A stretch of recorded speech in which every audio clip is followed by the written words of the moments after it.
Bye, Thank everybody. you. Well, we're starting with the Montana Libertarian Party is very pleased to welcome Chase Oliver, a candidate for the presidential candidate for the Libertarian Party. Take it away, Chase. Tell us how you're going to fix America. Well, I would love to say that we're going to win the election and we're going to dismantle the state piece by piece. People always ask me what's the first 100 days going to be like. And I say, really, if a libertarian gets elected president, the first 100 hours are going to be very formative. I always say the first thing that I'll do is I'll get in a microphone and pardon Julian Assange and Edward Snowden and Ross Ulbricht and Leonard Peltier and some other people who really deserve that stuff. But really what I'm about is running an effective across the country as a libertarian that's going to help grow our party and build our foundation for the future. And I think that's really what we need in a party messenger, is somebody who can communicate outward to those folks who aren't libertarians yet, and communicate how their lives would be improved, how prosperity would be coming to our country if we just embrace the principles of liberty. And so I want to be a messenger like that, bring millions of voters into the tent, because 63% in a recent poll said they are looking for somebody other than Donald Trump and Joe Biden. And that is a large chunk of voters that if we have an effective communicator and can put our values out there, the failures, the Republicans and Democrats, I think we have a lot of ground to gain in 2024 and beyond. I would tend to agree with you that it certainly is a time when people are not happy with the government as it is, as it's heading, especially. Anyone else jump in with any kind of questions you might have? Yeah, I'm happy to answer any kind of questions, political questions, personal questions. Feel free to throw them in, just whatever you feel like asking. I'm an open book. That's one of the things we have to be as candidates. So don't be afraid to ask anything. So what can you specifically bring to the idea of reaching out to, say, MAGA folks or progressives? What style would you use on those? Yeah, well, one of the things that I've done is reached out to a lot of those folks, Republicans, Democrats, independents, people who are just frustrated with the system. Iowa was probably the biggest chance for me to do that, because I was at the state fair for 4 days, probably spoke to 2,000 people. And one of the ways I connect people, especially if they're a parent, is I say, you're a parent, right? And they'll go, yeah. And I'll say, you have unconditional love for your kids, right? And they'll say, yes, I do. So you'll do anything you could to see them succeed. You'd even die for them, I bet. And every one of them would say, yes, I would. I said, well, with your unconditional love, you're going to be the best advocate for that child. You know them the best. You know what makes them special. You know what they need to survive and thrive. So why do we take power out of your hands and put it into the hands of a bureaucrat in Washington, D.C. or in the State House? Shouldn't you have the power to determine their upbringing? Shouldn't you be able to determine the way you go about your life, so long as you do it in peace? And every one of them across the political spectrum agree with that concept. And then we work from there. We spell it out from there as like, well, that's what liberty is, essentially. If you're living in peace, you should be able to live in peace. And then we work outward from there. And eventually we connect people to the idea of liberty. It's what happened to me. I was an anti-war Democrat in Georgia, because when I got started, growing up, I saw the George Bush wars happening in Iraq and Afghanistan.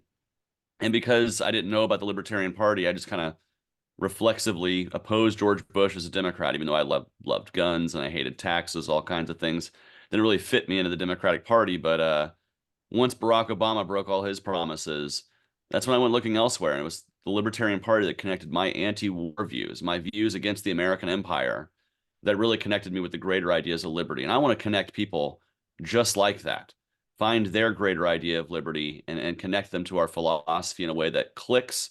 And then we have new membership, we have new energy, we have new enthusiasm and growth. That's really what this election is about, is growing our party from the foundation up so we have more and more success at the local level, from the grassroots, electing libertarians. And from there, the sky's the limit. We can start dismantling the state piece by piece in our communities and neighborhoods across the country. Since you kind of touched on the edge of it, what would you do to try to help fix our educational system, which I consider to be totally broken at this point? Well, as a candidate for president, I fully advocate, completely dismantling the federal government from education. I believe in dismantling the Department of Education. Since its inception in the 70s, we have continued to pump more and more federal tax dollars into the education system without the corresponding success. It's throwing good money after bad. It's a cost sunk fallacy. And frankly, it's not constitutional. And so I would return that back to the states. And what I would like to see is each state kind of implement their own system. But what we see across the country now, especially post-COVID, because so many parents saw like the failure of the public school system through the Zoom screen, just like we're talking right now, they saw their kids trying to be educated by the public school model through Zoom, and they saw it. And so they're looking for alternatives. And a lot of states have enacted funding students, not systems. Well, I, as a minarchist, support fully getting to voluntary funding of education.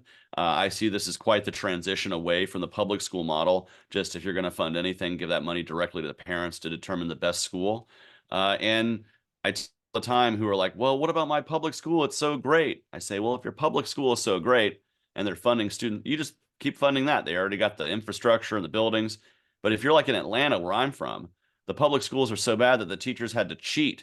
They got busted under RICO charges because they were committing a conspiracy to cheat on tests to get more funding. Well, if you're a parent in Atlanta, you might want more options for your kid to go to school. You also, again, as the parent, are going to know what they need. Maybe they're a kid that's super creative and they want to go to an art school so they can enhance their ability to paint or sculpt or perform right on the stage. Or maybe your kid is a brilliant engineer. You go to a STEM school so they can really harness it on those skills that are going to make them a brilliant engineer who's going to be building the skyscrapers and the bridges and all the things of tomorrow that we're going to look for. But we can't afford that opportunity to kids if we keep them stuck in a top-down, centralized public school model where every dollar that the federal government gives you comes with $1 worth 10 cents regulation onto the states. That's not a model that works. That's a failure model, actually. That's the centralized central planning is what brought down the Soviet Union. It is a failure of a model of government. It does not work for any our kids. Yeah, but you're going to be up against a formidable opponent like Randi Weingartner. The teachers union is awfully strong.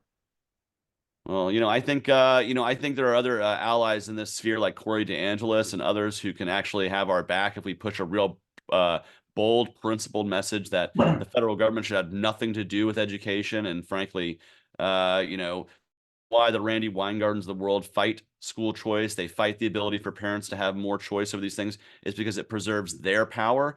And in fact, this gives me a great opportunity, actually, if the teachers union wants to attack me, to say, listen, this school choice is not just about parents and students, though I think it champions their goals, right? But really, it's also about teachers, because if we model as it exists, teachers wouldn't just disappear. I know a lot of teachers who got into the profession because they had an amazing teacher when they went to school, somebody who transformed their lives, who turned them into a life. And then they go to school, they become a teacher, and then they get into the public school model, and they're like, oh my God, this is crap. Like, this is such a terrible way to teach kids. I could teach it so much better if I could do X, Y, or Z. Guess what education and freedom affords? The ability for those teachers to do that. So teachers can actually teach to the best of their ability and not be stuck in a broken model. I think that's actually better. And I think a lot of teachers, if they heard the message broadcasted that way, it would really resonate with them, because they see failures in the bureaucracy of the school system. They see it in the curriculum that they're shoved down their throats, that they then have to shove down the throats of students across America. Let's give teachers freedom to teach the way they want to, and watch as we have a new generation of critical thinkers and lifelong learners in our children that we're just not getting these days through the public school. I think that's a much better path.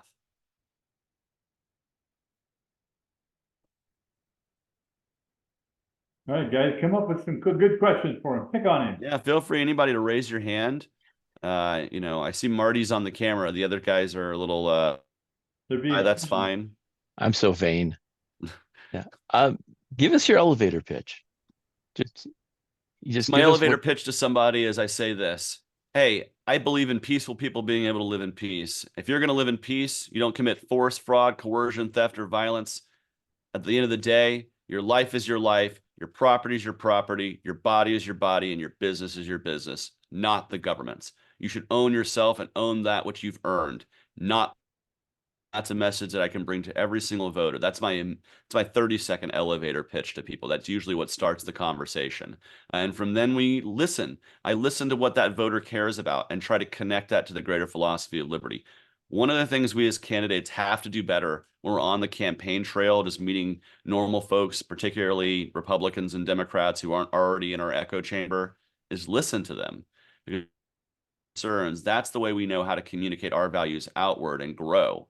If we don't do that correctly, we're just going to be continuing to kind of circle into an echo chamber and not really push ourselves outward. So I think my elevator pitch begins with just what I said, with peaceful coexistence. And then I say, what is important to you? And start the conversation from there. I know these guys here in Montana are tired of hearing me say this, but when I got a big mouth, and when I start talking to almost anybody, they always agree with everything I say about, liberty. They agree that government is out of hand control. They agree that the fact that, leave me alone. Of course, this is Montana, so it resonates pretty much with everybody. But then they say, well, if I vote libertarian, the Democrats are going to win, or the Republicans are going to win, and nobody wants either one of them to win. But they don't. It's a matter of they don't want the other guy to win, and that's what we seem to be up against. Is I like what you say, but I don't want them to win, because my vote tends to go. I don't want to throw away my vote, and that's the one thing we always seem to have to overcome. Yes, the spoiler question, right? That's the question we always get. And here's how I answer that question. Firstly, the easiest way to throw away your vote is to vote for somebody you don't fully believe in, when you know there's a better choice out who's otherwise, right? That's truly throwing away your vote, because you're allowing someone else's the supposed victory, which is really a defeat for you if you're voting for somebody you don't fully agree with. But we get asked the question, you're a spoiler. Right. I'm not a spoiler. I am not a spoiler. I'm a candidate who's providing voters a choice. I'm a participant in this process. Now, can the process be spoiled? Absolutely it can. But let me tell you who can't fix that with ranked choice voting or approval or even runoffs, right? Yeah. Who can't fix that? Me, the libertarian who's just trying to run. Who can fix that? Democrats and Republicans. They are just fine with giving you a system that can be spoiled because it preserves their power. And that should outrage you. That should make you angry at the fact that they are trying to spoil your process for the purposes of holding power. And that for giving you anything worth a damn, they would be able to hold that power honestly by giving a process that can't be spoiled through ranked choice voting or approval voting. It's not my fault as a libertarian candidate that your Republicans and Democrats in your state house are too afraid. They know deep in their bones that if they give anybody any chance to win an election beyond them, that they're doomed to failure. Their damnation, not ours. I am not spoiling this process. I'm participating in this process as a candidate. Republicans and Democrats are spoiling the process for you and every single voter out there. And when they come to you as a libertarian, try to say this to you, you need to say that right back to them and challenge them to tell their elected officials in the state house, the people they vote for, the people they claim that they have to help win, or else they would vote for us. Well, you tell them, give them a better process to vote for us and truly earn that vote through a ranked choice vote or an approval vote. Otherwise, they are the spoilers. Well, I heard an interesting thing on the Tom Woods program, another wonderful libertarian. One of his guests were saying, is it a better idea to abandon the Libertarian Party and go become a Republican, for instance, and fix that party? And he said, no, they're perhaps beyond fixing. And I can tend to agree that that occurred to me at one point, because basically I became a libertarian because I got so fed up with everything else. That and this is the only party that actually has a message that I can agree with. Well, let me just say this: the folks who go into the Republican Party to fix it, rarely does a libertarian go into the Republican Party and make the Republican. In fact, never does it make the party more libertarian. Yeah. It always makes that libertarian more Republican. It's a shame. The truth is libertarians should belong in the Libertarian Party. And I would welcome them here. They are used for a vote. They are used for a vote, and then they vote for people like, and God bless them. I appreciate Thomas Massie. He put a bill forward to eliminate the Department of Education, which I could agree with him on that. 100%. But the guy also supported Kevin McCarthy to be the speaker. Right. The guy, you know, when Justin Amash was literally sitting right there on the aisle, and you can nominate anybody you want to be speaker. You know, there was a former member of Congress who is a libertarian, put his vision forward, and possibly, maybe, who knows, gotten votes on both sides of the aisle to become the broker of power in Washington, D.C. If only Thomas Massie had taken that leap. But he didn't, because he works within that system. And I don't blame him, because he knows, hey, if I cross the guys, if I cross the leadership, I'm doomed. I'll get primaried, I'll get tossed out, I won't have anything. What's he getting now? What's he really getting now from the Republican leadership? And so I just say libertarians who jump in the Republican Party, they always become more libertarian or more Republican. The party doesn't become more libertarian. And the same would be true for libertarians trying to jump into the Democratic Party, so to speak. They're going to get watered down and become less libertarian and more democratic as they go through. And eventually, what were you really fighting for other than power? We have to be principled. I see Carson's got a hand up. Carson, you got a question? Question. I do, Chase. Thanks very much for participating in our Zoom. One question that we have generally, and I know it's contentious, but where it's always a discussion, is what's your stance on the main federal entitlements? So Social Security, Medicare, and then the federal share of Medicaid for the states? Yeah. It's what they call the third rail of politics entitlements. We have to be, as libertarians, not afraid to grab onto that third rail and shock some people. And so I want to eliminate those programs. I do think we have to do this in a way that respects seniors, like my parents, who are currently living on a fixed income, who paid into the process. They were taxed their entire lives, these things. But for workers like me, here's the honest truth of, if you're my age, I'm just under 40.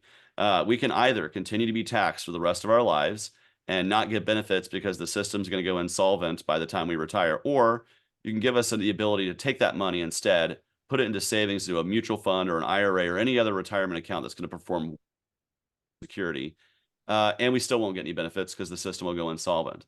Now, I have a program, a policy program that would be legislation that Congress would need to pass that would say that anybody who's under the age of 45 would no longer be contributing to Social Security via the employer or the employee contribution. Everyone would get more of their paychecks back to start saving for their own retirement. The employer would still contribute to the system until those who are at or near retirement are retired. Make this the last generation that ever has to live on Social Security and its fixed income benefits that don't really appreciate with inflation. God knows inflation is going so much faster than the what our parents and grandparents right now. And let's let younger workers have a much better program, a free market program, the ability to save for themselves through not having to be taxed out of their paycheck. Same goes with Medicare and Medicaid. We have to draw these programs down, but we can't pull the rug out from under. You have to do this in a way. There's always going to be pain. There's always going to be pain if you do these changes over time. But it's like taking the bottle, you do have to take the bottle out of the drunk's hand, and they will have the shakes, they'll have the DTs, but eventually their body will start to recover and repair itself. That's what you have to do with entitlement programs. It's like they are such a huge chunk of the federal expenditures, this debt and deficit that we're racking up. It's like, using my the analogy, which I believe Milton Friedman also used the same analogy about a drunk. It's like we're downing moonshine. We're just turning the bottle up. We need to snap the bottle out of our hands and stop this continued spending. And that entitlements are the greatest part of that. And if we don't provide a real world solution that can be passed through legislation, that can be explained to regular voters, we're just being pie in the sky and LARPing. We actually have to provide real plan.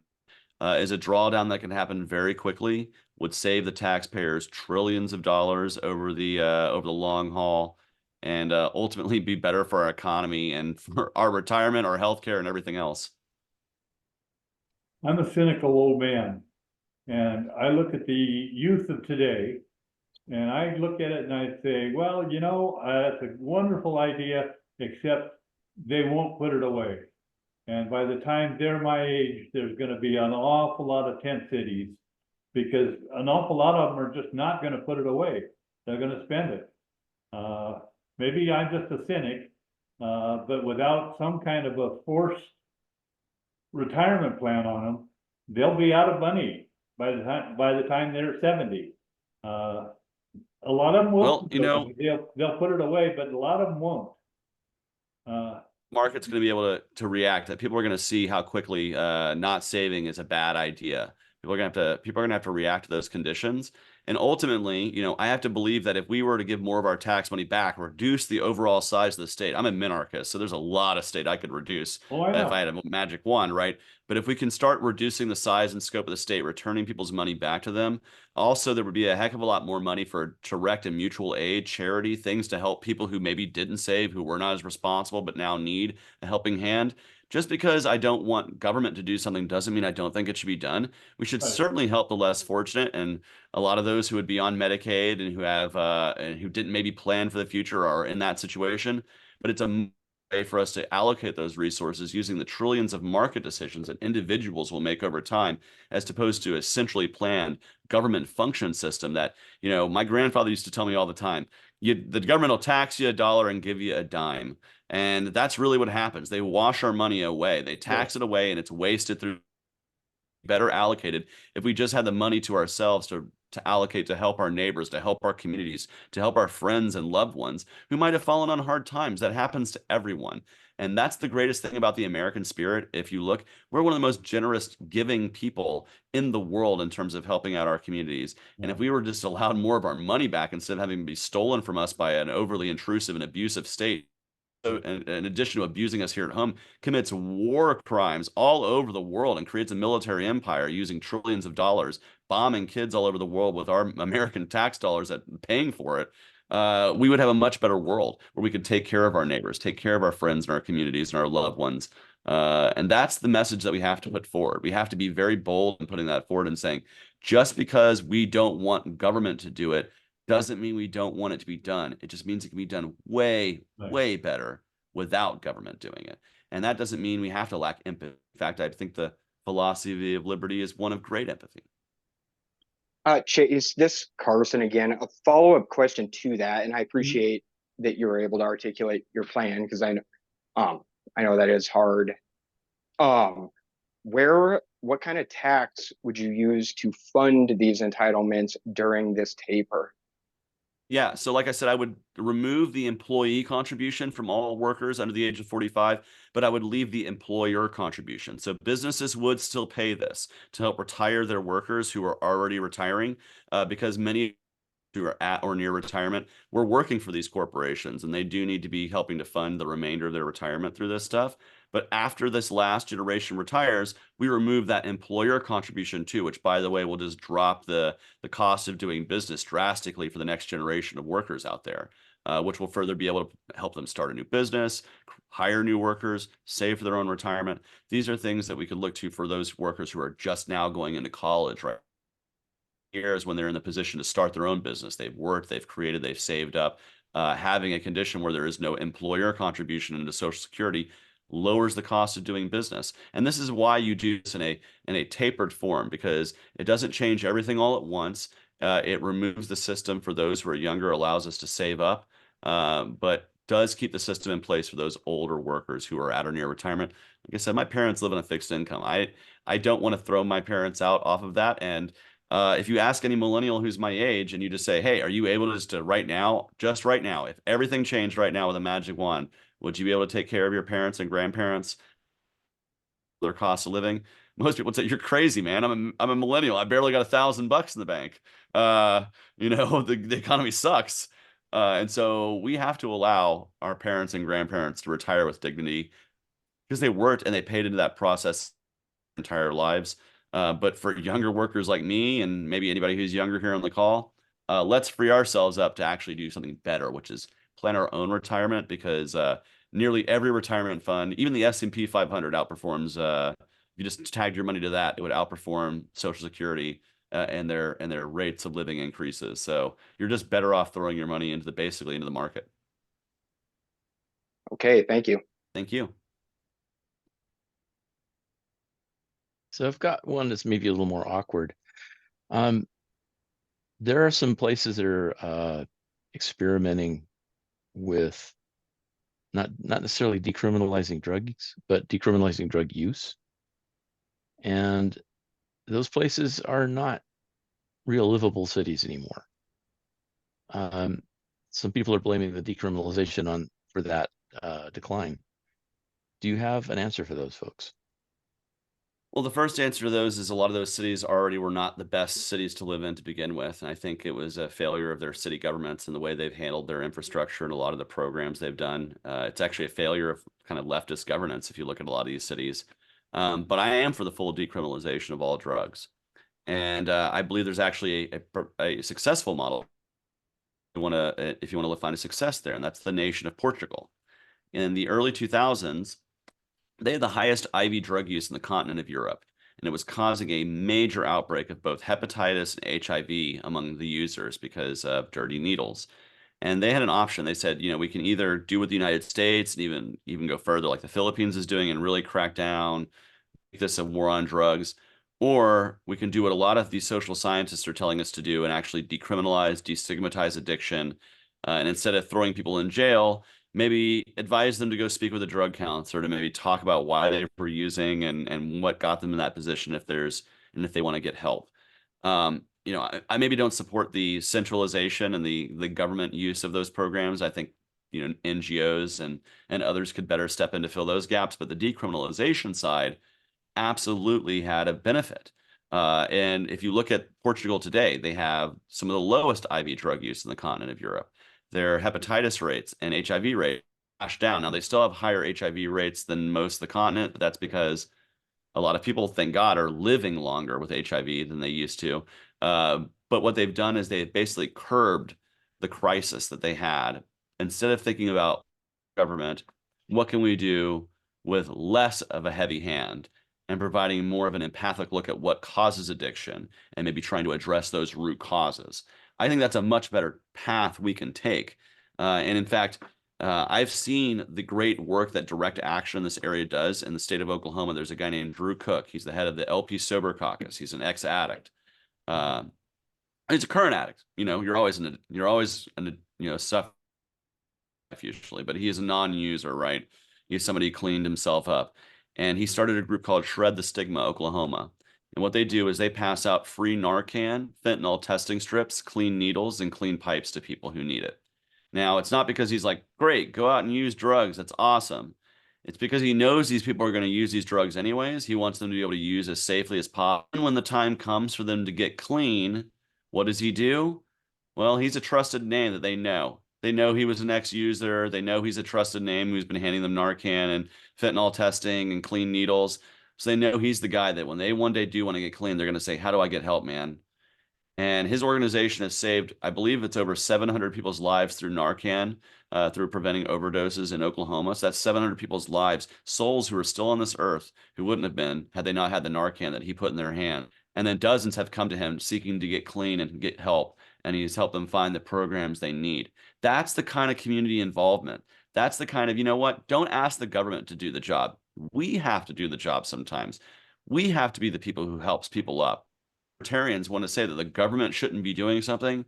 Well, we better darn start finding examples of people doing the things that need to be done without the government compulsion, without the force.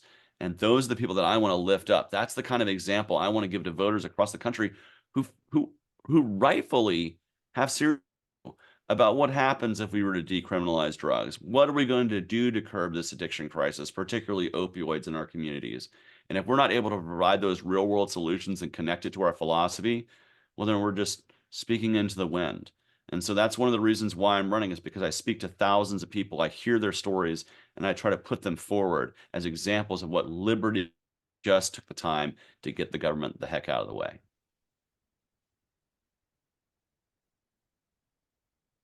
Well, I think actually a real simple answer to the drug issue is what happened in Prohibition.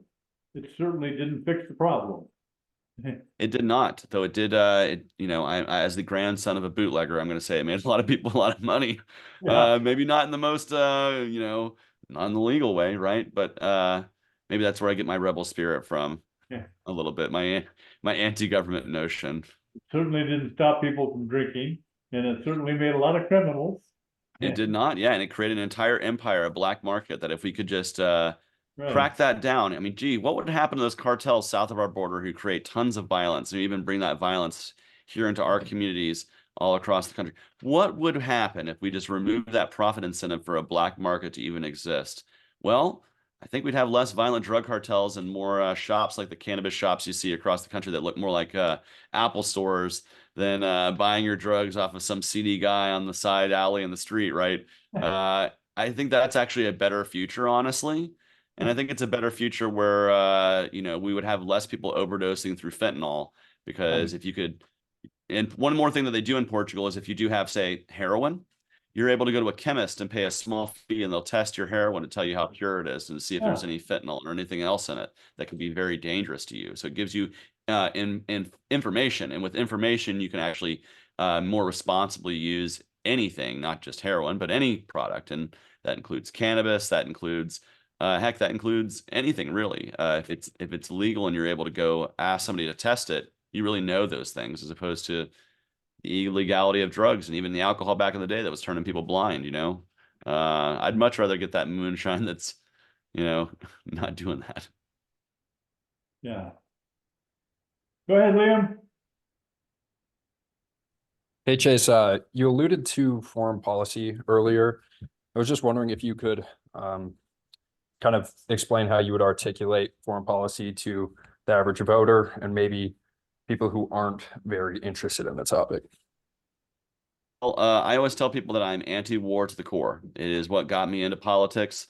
It is something that stirs a passion within me. I hate the fact that we spend money, that we spend taxpayer money to drop bombs on people overseas that kills so many innocent people. It is something that hurts deep in my heart. And so that's where my position starts from, is like, why can't we dismantle the military empire that we have? Do we have to continue being the police of the world? I don't believe we do. And I think if we look at the last 23 years worth of war now, an entire generation, we're seeing that we've not created a more stable and peaceful world. In fact, we've created more instability with our dropping bombs around the world. So, in terms of the current foreign policy crises that are going on, we've given Ukraine a ton of money already. We don't need to give them any more. We shouldn't have given them as much as we did. And I believe, if Europe wants to take the lead on helping out militarily, they should be able to do that themselves. They have large, huge militaries themselves that they can help out if they feel truly threatened. What we need to be doing with regards to Ukraine and Russia is providing a humanitarian response that says, if you want to get the heck out of the war zone, come here as a refugee and resettle when you get back once the war is over, or you can honestly stay here. I don't care. And if you are a member of the Russian military or the Ukrainian military, for instance, and you're being conscripted into war, you should be able to come here on an asylum claim. You shouldn't be having to fight a war you don't want to fight. I oppose conscription in our own military. I oppose the draft.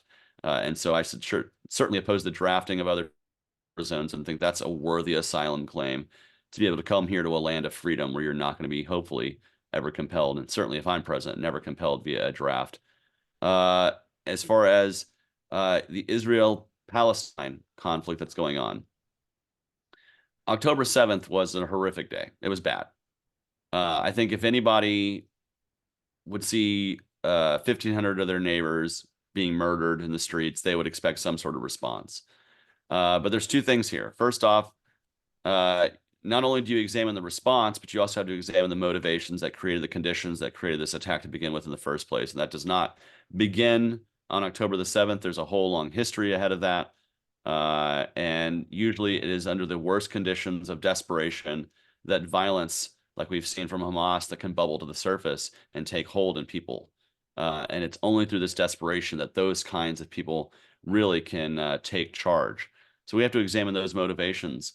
But post October the 7th, right, we have to look at what Israel has given, which has been massively, what I would say, overkill doesn't even begin to describe it. It has killed so many innocent people through these airstrikes, so many innocent people, many of them women and children, tens of thousands. It is something we as an ally tell them, this is wrong. This is wrong. You must stop this process. And I support freeing the hostages too. Everybody always says, well, if you're being critical of the way Israel's carpet bombing all of Gaza, don't you want to see hostages released? Yes, I do want to see hostages released. I also think it's unsafe for these hostages to be in a condition where Israel is just carpet bombing people with airstrikes. We don't know where the hostages are. Israel could be killing their very own people using this policy. I wish someone had come to us on 9/12/2001 and said, listen, we're your friend. We understand you're grieving. We understand you've gone through a trauma. But a response like what you're planning, this warfare state that you're going to create across the world, it's not worth it. It will not create a more peaceful world. It will create more animosity. It will create less stability in the region. And this is not the objectives you want to see. We need to be that friend to Israel. We should have been there on October 8th that said, if you start carpet bombing, if you start airstrikes, if you start all this stuff, it's not going to create a safer and more peaceful life for the Israeli people. It's actually going to create further instability, further resentment, and further violence in the future. We have to be brave enough to say that to our ally, Israel. And I believe ultimately we need a two-state solution. But I'm somebody who's going to be pushing for more free market relationships, more trade, more commerce with our fellow man.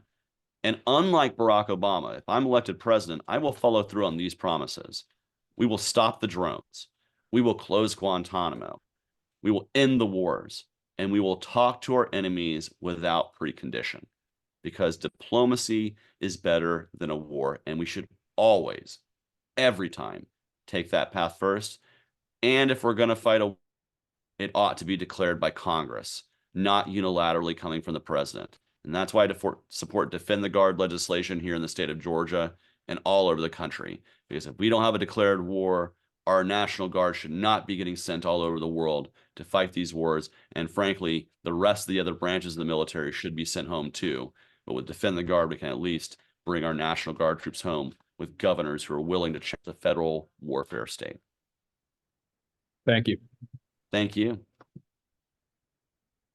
Yes, sir, Marty. Well, that segues nicely into the next question about immigration. What is your stance on immigration in general?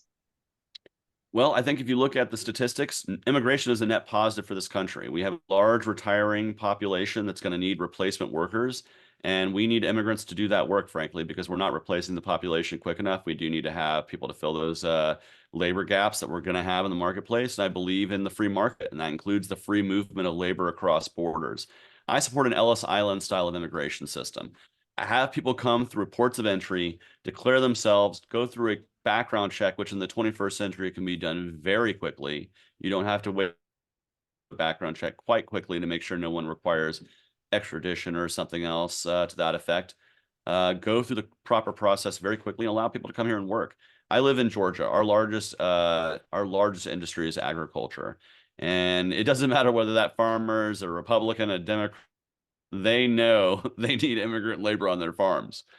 Similarly, for the service industry, the tech industry, there's lots of industries that need that labor. And frankly, the free market dictates that we shouldn't be encumbering that because businesses need the workers and need that to prosper our economy to grow and thrive throughout the rest of the 21st century. And so I support Ellis Island style immigration. I think the worst thing that we're doing right now is the process that we have. We certainly have an immigration crisis, but it's not caused by immigrants. It's caused by the government. You know, I went down to El Paso and Nogales, Arizona. I spoke with law enforcement there, including the sheriff of Nogales is an anarchist. Y'all should definitely talk to him. If you've ever met a law enforcement officer who's an anarchist, I have. It's kind of cool. Anyway, but he's grown up the area his whole life. You know, people tell it when he says he's a sheriff on the border, they go, how many drug shootouts have they had? And he goes, honestly, I'm more worried about getting mugged when I travel to Tucson on the weekend. But I talked to business owners in both areas, and they say, man, we would hire these immigrants. We would hire these people. We have jobs that need to be filled, but we can't do that because they have no legal documentation to work. We get busted by ICE and the feds. If you haven't noticed, living on the border here, there certainly is a lot of them. So it's not like, you know, we can do it under the table. We'd get busted very quickly. And so now these immigrants are stuck waiting for their court dates, these other processes that take forever. They cost a ton of money. They're complicated, and they're waiting. And they're now on the public dole of the taxpayers in the area or the charities, the churches and other organizations that are being stretched thin, just trying to help the humanitarian crisis, that our lack of government foresight, our lack of government being able to process these people in an orderly fashion and allow the free market to work is causing this crisis. So we need to do something about it. And it starts with recognizing that immigrants are good for this country. And the last thing I'll say is, we don't need to pull up this immigration dream behind us. 4 out of every 10, 40% of Americans can trace their roots back to the registry room in Ellis Island, back to the shores where people came here as Germans, Italians, Poles, Irish, everyone, right? And what were the same slanders that were given against them? They're going to take our jobs. They're going to dilute our culture. They hate our families. They're going to increase crime. But what they've instead done is they've contributed to the patchwork quilt that is America. I think that's a good thing. I think it keeps us strong as an economy. And it's something certainly as a presidential candidate, I'm going to keep supporting.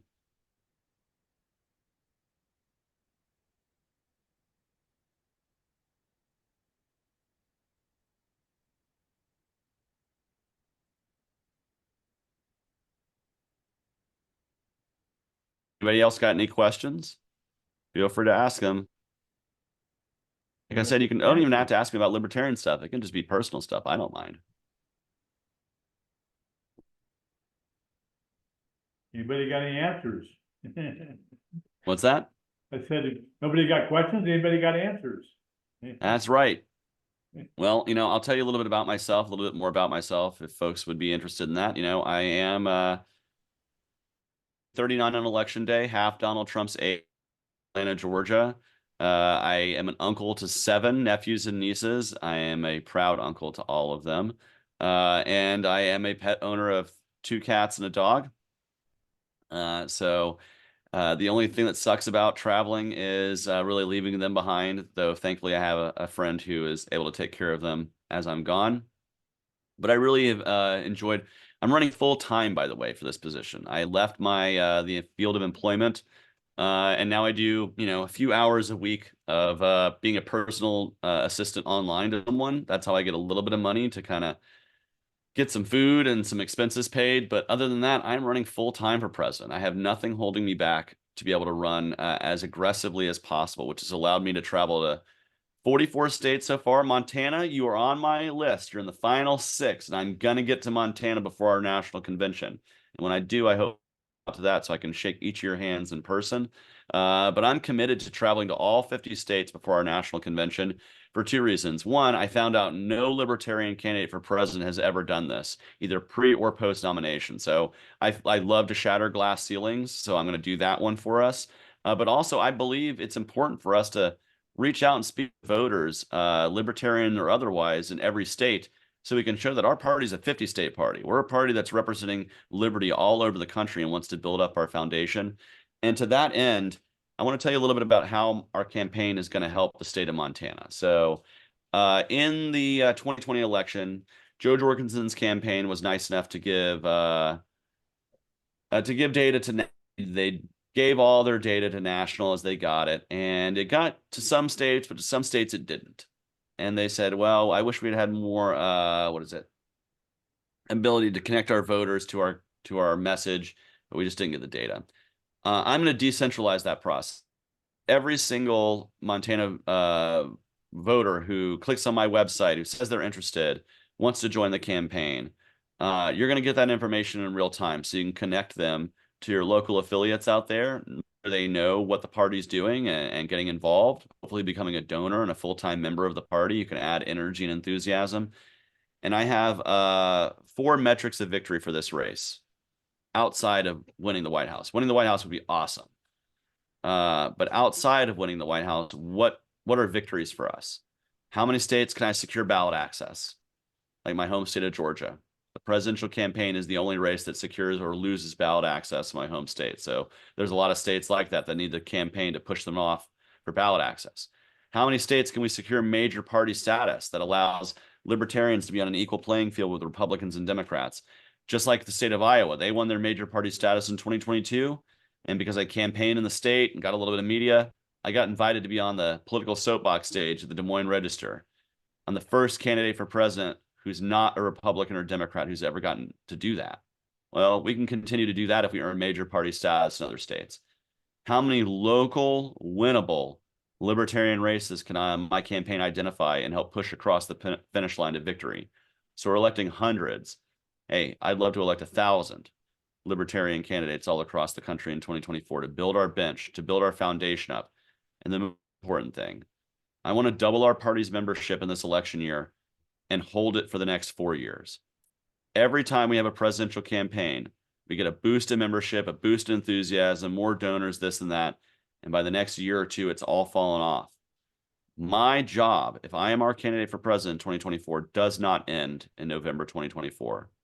I'm committed, party and state affiliates all over the country, just like Montana, to hold that membership and hopefully grow it by the time we get to 2028. So whomever our nominee is in 2028, they have twice as many door knockers and activists, twice as much of the donor network, twice as much energy and enthusiasm, and they have the wind in their sails so we can continue to build our party through the next generation.